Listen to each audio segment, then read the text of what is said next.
Assalamualaikum warahmatullahi wabarakatuh. Hai, apa kabar para pemirsa Time Minang TV, Ceria TV dimanapun Anda berada. Mudah-mudahan kita semua dalam keadaan sehat walafiat. Baik para pemirsa sekalian, kita berjumpa lagi pada acara 1 jam bersama Ridha Kaliamsi dalam acara Highway. Bincang santai tentang bermacam-macam hal, terutama masalah-masalah sosial, budaya, ekonomi, dan sesekali kita menyentuh soal politik. Baik para pemirsa sekalian, minggu ini, kalau minggu lalu yang kita masih bicara soal ekonomi, soal entrepreneurship, maka minggu ini kita masuk ke wilayah budaya. Kita bicara tentang sastra dan terutama tentang puisi. Latar belakangnya begini, tanggal 21 Maret kemarin hari Minggu itu dicatat sebagai Hari Puisi Dunia. Nah, penetapan Hari Puisi Dunia itu dilakukan oleh UNESCO, suatu lembaga sosial budaya yang berada di bawah naungan PBB. Nah, jadi jauh sebelum pantun ditetapkan sebagai warisan dunia budaya tetap bukan benda, nah PBB itu sudah menetapkan sebuah event yang lain, yaitu tentang puisi sebagai sebuah hasil karya sastra dunia, dan itu ditetapkan hari puisinya tanggal 21 Maret, dan tanggal 21 itu dirayakan di seluruh dunia karena sudah bertahun-tahun yang lalu dilakukan penetapan itu. Dilakukan perayaan bermacam-macam, dan di Indonesia perayaan Hari Puisi itu juga dilakukan walaupun tidak terlampau riuh rendah. Nah, di Indonesia saya ingin mengajak kita semua berpikir tentang kepenyairan kepada puisi ini, karena di Indonesia pun ada Hari Puisi. Nah, Hari Puisi Indonesia itu ditetapkan tanggal 26 Juli yang mengambil hari lahirnya penyair besar Indonesia Hairil Anwar, dan itu sudah diperingati sejak 10 tahun terakhir ini, dirayakan di mana-mana, terutama dipusatkan di Jakarta dengan beberapa kegiatan. Nah, Hari Puisi Indonesia itu salah satu kegiatannya itu dilakukan, digawangi dikelola oleh sebuah lembaga namanya Yayasan Hari Puisi Indonesia yang berpusat di Jakarta. Nah, mereka melakukan berbagai macam kegiatan. Saya dapat informasi bahwa salah satu antaranya dari kegiatan Hari Puisi inilah lahirnya apa yang dinamakan penghargaan buku puisi terbaik Indonesia. Kemudian tahun terakhir ini ada penghargaan untuk penyair utama, penyair adiluhung, penyair utamanya Indonesia yang pertama kali diberikan pada tahun yang lalu. Nah, ini program-program kerja yang dilakukan oleh Yayasan Hari Puisi. Nah, kita kepingin tahu Yayasan Hari Puisi ini seperti apa dan mengapa mereka begitu konsen dengan merayakan Hari Puisi, memberi puisi ke sebuah tempat yang terhormat di Indonesia, dan apa sebenarnya sumbangan puisi yang terpenting yang dapat catat sebagai sebuah sejarah tentang sumbangan puisi sebagai sebuah karya sastra yang kadang-kadang sangat kurang dipahami oleh masyarakat. Baik, saya sengaja mengundang seorang sastrawan Indonesia, seorang kritikus sastra, seorang pekerja sastra, Bapak Dr. Maman S. Mahayana, yang sehari-hari menjadi dosen di Universitas Indonesia Jakarta, dan dialah yang menjadi ketua Yayasan Hari Puisi selama beberapa tahun ini. Dia yang banyak melakukan kegiatan bersama teman-teman panitia yang lain, bersama anggota yayasan lain, pengurus yayasan lain. Inilah Pak Maman S. Mahayana. Assalamualaikum Pak Maman, apa kabar? Kang Maman, karena dia ini panggil Kang Maman. Sehat walafiat. Alhamdulillah. Terima kasih Pak Ridha Kaliamsi. Apa kabar? Alhamdulillah baik. Bagaimana Bojong Gede? Sehat? Alhamdulillah, selalu jaga 5M. Baik Kang, kita ketemu di acara ini. Nah, saya sengaja mengundang Anda untuk ajak berdiskusi, bercerita tentang keberadaan Yayasan Hari Puisi dan kiprahnya dalam bagaimana membawa puisi ke pentas nasional, ke pentas Nusantara, dan memberi puisi kehormatan dan kemuliaan, dan setiap tahun itu dirayakan Indonesia. Nah, para pemirsa mungkin ingin tahu tentang itu. Kita kebetulan tanggal 21 Maret kemarin adalah Hari Puisi Dunia. Nah, dengan semangat Hari Puisi Dunia itu, kita membawa rohnya kepada dunia kepenyairan dan puisi Indonesia. Silakan Kang Maman bercerita bagaimana riwayat Yayasan Hari Puisi dan semangat Hari Puisi itu di Indonesia. Silakan, Bang. Terima kasih Pak Rida. Assalamualaikum warahmatullahi wabarakatuh. Waalaikumsalam. Halo para pemirsa Highway. Baik, terima kasih. Ya, baik. Senang sekali saya bisa bergabung di acara yang luar biasa ini. Dan kebetulan juga ini berbicara tentang puisi. Ya. Sangat benar bahwa UNESCO sudah menetapkan Hari Puisi Dunia tanggal 21 Maret. Nah, kalau kita telusuri kenapa UNESCO merasa perlu menetapkan Hari Puisi Dunia. Nah, salah satu bagiannya adalah bagaimana bahasa ibu tetap terpelihara.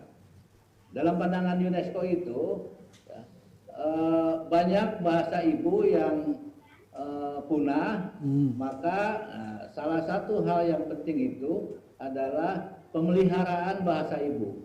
Dan pemeliharaan bahasa ibu itu paling konkret dijadikan tradisi itu adalah oleh mereka yang menggunakan bahasa etnik, maka ditetapkanlah ya, dan dalam bentuk puisi, maka ditetapkanlah Hari Puisi Dunia. Jadi salah satu latar belakang penetapan Hari Puisi Dunia itu di dalamnya adalah penghormatan dan usaha memelihara pemakaian bahasa ibu. Yang di Indonesia itu bahasa ibu berbagai-bagai, itu yang disebut sebagai bahasa etnik. Nah, jadi kalau kemudian teman-teman penyair menetapkan Hari Puisi Indonesia yang sebetulnya juga digagas oleh Pak Rida Kaliamsi, ya, bagaimana Indonesia yang kaya dengan bahasa etnik, yang kaya dengan kepenyairan, yang kaya dengan hasanah kesusastraannya, tidak punya hari puisi, kalah oleh Vietnam, oleh Iran, oleh beberapa negara yang sudah setiap tahun selalu menyelenggarakan hari puisi. Nah, oleh karena itu ketika tanggal 20 Juli ditetapkan sebagai hari puisi, yang deklarasinya diselenggarakan di Pekanbaru. Nah, kembali lagi saya tegaskan salah satu penggagasnya itu adalah Pak Rida sendiri sebetulnya. Nah, sambutan teman-teman dengan adanya Hari Puisi Indonesia itu luar biasa. Nah, ada semangat bahwa ternyata puisi punya makna yang penting. Nah, oleh karena itu juga kemudian ada banyak hal yang kita telusuri. Salah satu diantaranya adalah apa yang dikatakan oleh Sutarji Kalsumbahri, bahwa kalau tak ada puisi, tak ada negeri ini. Yang dimaksud dengan puisi itu adalah puisi besar Sumpah Pemuda. Nah, Sumpah Pemuda itu sebetulnya juga disusun dalam bentuk puisi. Ruh yang melatar belakangi Sumpah Pemuda, nah, itu juga adalah pemeliharaan bahasa etnik, tapi sekaligus juga pengagungan bahasa Indonesia. Jadi jangan salah, butir 3 Sumpah Pemuda itu berbunyi, kami menjunjung bahasa persatuan bahasa Indonesia. Artinya bangsa ini harus menghormati bahasa persatuan, yaitu bahasa Indonesia, tapi sekaligus juga tetap memelihara bahasa etnik, karena dari sanalah kebudayaan Indonesia itu tumbuh dan berkembang. Nah, ketika kemudian perayaan Hari Puisi pertama diselenggarakan di Taman Ismail Marzuki, dan kemudian dilakukan juga sayembara buku puisi terbaik, ya, sambutannya luar biasa karena dalam setahun itu ya, panitia menerima sekitar 400-an buku puisi. Oh, luar biasa semangatnya. Yang ditulis oleh para penyair di seluruh Indonesia. Nah, barangkali juga awalnya mereka antara yakin dan tidak yakin ya. Tetapi dengan pelaksanaan yang terus-menerus dan konsisten, maka sejak perayaan Hari Puisi pertama tahun 2012, dan dengan hadiah sebesar 100 juta, 50 juta untuk buku-buku puisi terbaik, ya, dan masing-masing 10 juta untuk 5 buku puisi Pilihan. terpilih. Ya. Ya. Dan itu tahun ya itu dilakukan sejak itu dilakukan secara terus-menerus pada tiap ya, tanggal. betul. Jadi tahun ini penyelenggaraan yang ke-9. 9 ya, udah hampir 10 tahun ya, terasa ya. Tapi kalau melihat bagaimana kemudian puisi-puisi ditulis, dibukukan dan diterbitkan, ya, yang pertama, yang paling signifikan itu adalah membanjirnya buku puisi di Perpustakaan Nasional. Oh. Yang selama ini para penyair itu malas mengirimkan buku puisinya ke Perpustakaan Nasional. Nah, Perpustakaan Nasional itu begitu berbahagia karena pertama mereka mendapat kiriman buku sebagai tanda bukti ISBN, dan harus dipikirkan menurut mereka itu rak khusus buku puisi Indonesia. Oh. Jadi ada satu tempat ya, ada satu sudut ya, sudut dan buku-buku Hari Puisi. Setiap tahun mereka juga menerima sekitar 400-an atau lebih ya, buku-buku puisi. Buku puisi. Jadi Ya, terbit kalau yang para penyair dilombakan Indonesia. saja, yang diterima oleh panitia saja itu sekitar 300-an sampai 400-an buku puisi. Belum yang tidak dilombakan. Nah, hal yang juga dipikirkan oleh Perpustakaan Nasional pada akhirnya bagaimana semua buku puisi ini digitalisasi. Oh. Ini yang menggembirakan Pak Rida. Oke. Jadi ada kelanjutannya ya, ada progresnya untuk melestarikan, menyelamatkan, menginventarisasi, menyimpan, mengarsip buku-buku puisi yang sudah terbit ke dalam bentuk digitalisasi. Ya, sebuah kerja yang sangat mulia. Dan memelihara. Halo? Ya, terus. Jadi dan memelihara buku puisi itu. Ya. Sehingga dengan digitalisasi buku puisi itu akan abadi. Ya.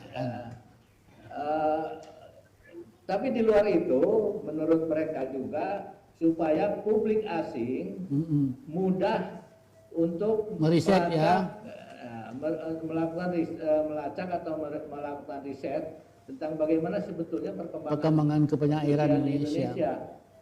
Jadi tinggal klik misalnya Rida Kaliamsi, maka di situ akan muncul buku-buku yang ditulis oleh Pak Rida Kaliamsi dan berbagai halnya yang berkaitan dengan itu.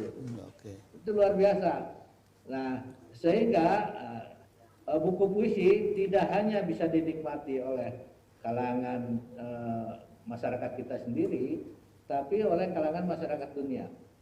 Oke. Nah, jadi persoalannya gini Pak Rida, ya. Saking banyaknya mereka harus menyisir satu-satu buku puisi mana dulu yang mesti didigitalisasi dulu ya. Tapi ini masih dalam proses terus. Oke, jadi itu salah satu bahagian daripada sesuatu yang telah dilakukan oleh Yayasan Hari Puisi Indonesia, menyumbang kepada Perpustakaan Nasional buku-buku puisi dengan menggerakkan sayembara ini. Pemilihan buku puisi pilihan Yayasan Hari Puisi ini memberi semangat kepada penyair Indonesia untuk menerbitkan buku-buku puisinya, dan buku-buku puisi itu sekarang menghuni rak-rak perpustakaan di Perpustakaan Nasional, dan sekarang ada proses mendigitalisasi buku-buku puisi itu untuk disimpan sebagai khazanah kekayaan sastra Indonesia. Baik, Pak Maman, kita break dulu di sesi yang pertama ini. Jadi dalam sesi pertama ini kita nanti akan masuk pada sesi kedua. Sesi pertama ini kita sampai pada pembicaraan tawa beberapa sumbangan. Nanti di gua saya kepingin Pak Maman cerita apalagi yang dikerjakan oleh Yayasan Hari Puisi Indonesia selain itu nanti ada hal-hal lain yang mungkin itu menjadi pemahaman masyarakat kepenyairan masyarakat sastra di Indonesia tentang keberadaan Yayasan Hari Puisi Indonesia. Baik, kita berjumpa lagi pada sesi yang kedua. Kita break dulu sesi yang pertama ini.